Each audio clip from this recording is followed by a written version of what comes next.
So in Black Ops Cold War, you need to kill a lot of enemies that are detected, stunned or blinded by score streaks, equipment and field upgrades in multiplayer to complete the Flora camos, in order to unlock the gold, diamond and dark matter camos in the game.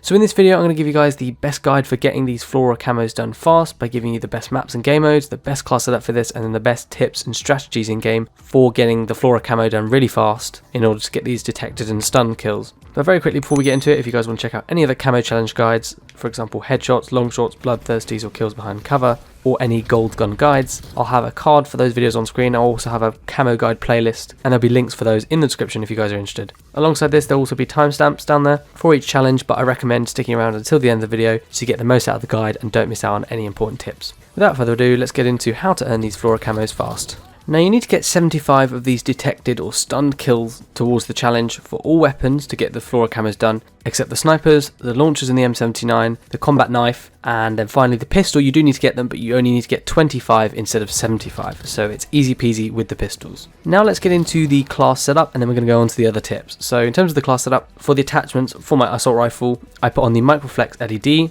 I then also put on the suppressor, the SAS mag clamp, the airborne elastic wrap for the handle, and then the radar pad for the stock. For the wildcard I put on perk greed, so you can get double the amount of perks, but if you're not interested in that you could also just put on danger close, which gives you double the number of tacticals, and we'll talk about how that's important in just a second. So for the equipment, first of all the tacticals, I've put on the stun grenades, and so like I say, if you put on the danger close wildcard if you wanted to, you could have double the number of tacticals, but I find it's probably more useful to put on the perk greed wildcard, and I'll explain why in just a second. You want to ignore the lethal, because that's not going to help towards the challenge, so completely ignore it. And then for the field upgrade I'd put on a field mic. This seems to be the only field upgrade that works towards the challenge at the moment, however this may change. And if you equip the gearhead perk, which I'll talk about in just a second, you can place 2 of these field mics down at a time rather than just 1, which can be useful at getting the challenge done quicker. So, what about the perks then? Well, first of all, in the first perk category I've gone for Tactical Mask, because this avoids inflicting like stun effect towards yourself if you get a splashback effect if it ever goes off too close to you. You don't want to be injuring yourself or disadvantaging yourself, so you don't want to be having that, so put Tactical Mask on, and obviously it protects against other people's equipment too.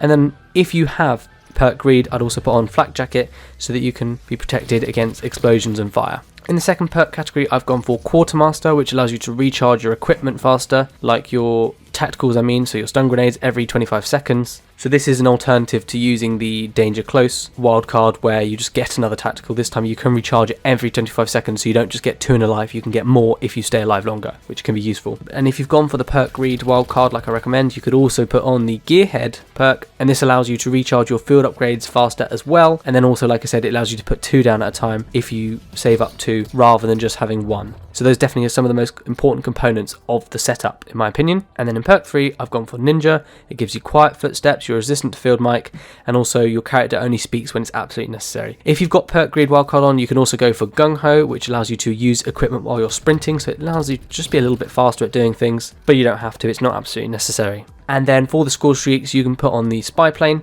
and you want to call this in as soon as possible so you can get kills when the UAV is up. I'd recommend also equipping the other non-lethal score streaks so it doesn't take away from your kills towards the challenge. And this would be the armor, so you have more health, and then the counter spy plane as well, just so it blocks enemies minimap. However, those 2 score streaks won't help towards the challenge, but they'll just help you in your gameplay in general. I wanted to quickly cover the things that do and don't count towards the challenge so it's not too confusing. So currently the things that do count towards the challenge in terms of detecting and stunning enemies would be the stun grenades or the flashbangs. That's the sort of stun and blind part of the challenge, but also spy planes and field mics, and that's the detecting part. You can only ever have 3 of those at any one time, so basically you'll run the stun grenade, the spy plane and the field mic ideally. Those would be the main components to getting this done. The things that don't count at the moment, now this may change, but if you're watching this currently when I've done this video, the things that don't count at the moment are the counter spy plane, the jammer, the gas mine. Those are the main ones, which is unfortunate because you think they would, but they don't seem to at the moment.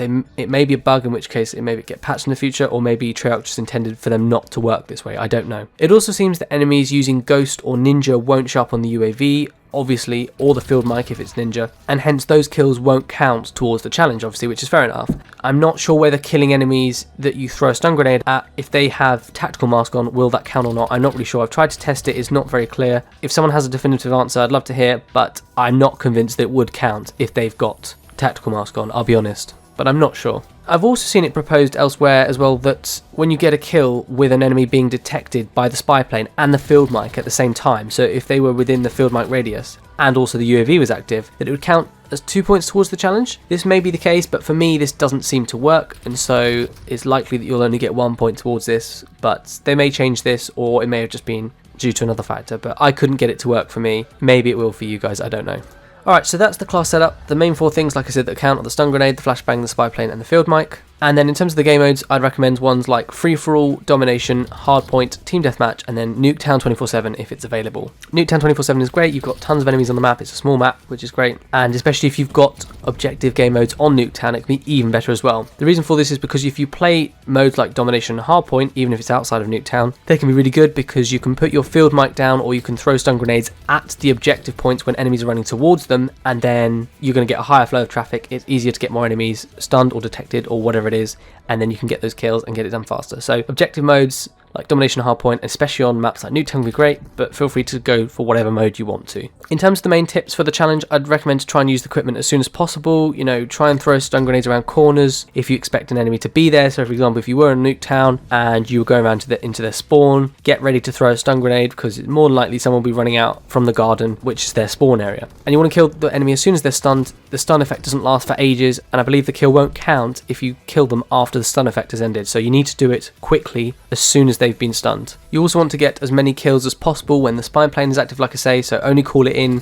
when you're going to be able to get lots of kills, when you're in a good area. And I think it's important to note that the spy plane only counts when it's your spy plane, not when it's other people's spy planes. So the spy planes don't last incredibly long in the game, so make sure it is your spy plane that's active when you're getting the kills, otherwise it's pointless. You also want to use the field mic to find enemies, and this can be especially important, like I say, in high flow areas. So for example, placing them by a door that's frequently run through, or on the objective point like a domination flag or the hard point, whatever it is. Those can be great ones. You can place it down, leave it for a bit, and that thing will last for ages, and you can keep coming back to it and get more kills. And like I say, you can even put down a second one if you've got the perk, so that you can go to 2 different areas. Let's say if the objective point moves, for example, then that can be great as well. If you're not sure whether the kill will count or not, usually it will say something like plus 25 score for killed a stunned enemy, or plus 25 killed a revealed enemy, or plus 25 killed a detected enemy. And if you see that, that normally means that the point's going to count. I have noticed that sometimes it will say that and then not count, but the vast majority of the time it does seem to count. So if you see that on screen, more than likely that kill will have counted as a point towards the challenge. So just look out for those kind of messages that come up saying you've killed the enemy in a way that's either detected or stunned or blinded. Finally, I think just don't worry too much about what will or won't count. Just keep using the stun grenades, the spy plane, and the field mic as much as possible, and you should get this challenge done in no time. Take advantage of small maps like Nuketown, take advantage of objective points.